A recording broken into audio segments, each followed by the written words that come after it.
ओम साई राम। आजिर साई संदेश रे बाबा कहते मोर प्रिय संतान जीवन में जितेबाला झड़ सृष्टि होती से झड़ को तुम बाबा निश्चय बंद करेंगे।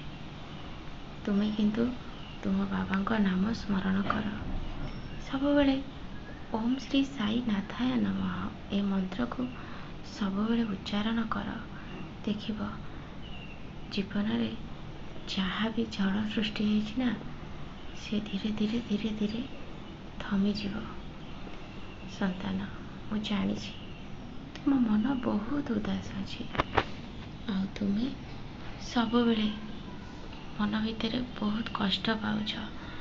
तुम्हें एया भावुछ बाबा मो परिवार पाई सब किछि करिछि, बहुत पैसा भी खर्च करिछि, सब बेले चाहिए से माने हस खुशी रुहतु, निजे दुखरे रही प्रति मुहूर्त मु साहाय्य करिछि किंतु प्रति बदल निंदा छड़ा भल कथा पते शुणा को मिलूनी। बाबा आज मो पाखे टंकाटे भी नहीं निज पाए सब बेले निज परिवार को साहाय्य करे भावे से मते शांति और आनंद मिलूची आ मते बहुत खुशी लगुच किंतु प्रति बदल प्रति मुहूर्त निंदा कथा ही शुणा को मिलूँ। यही कथा भावना तो मन में सब चली संतान तू मते न कहले भी तो मन कथा तो बाबा निश्चय जानीपार संतान।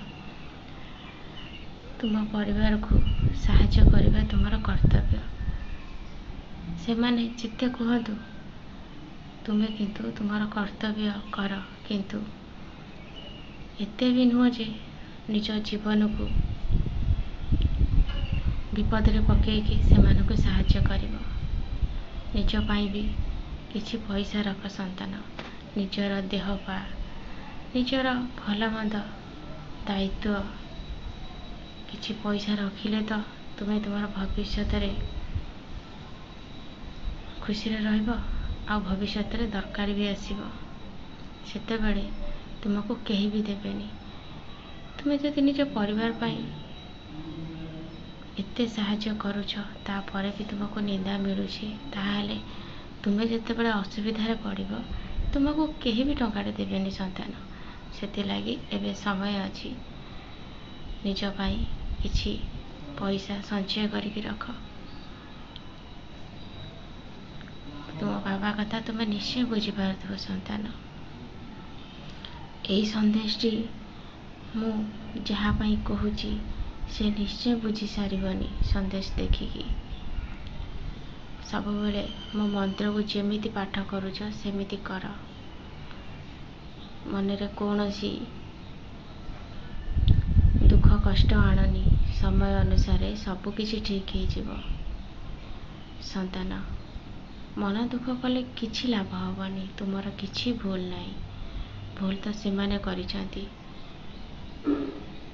तुम्हें जो मान को साहाय्य करछ जो माने तुमको निंदा करिसंती तुमर किछि भी भूल नहीं संतान।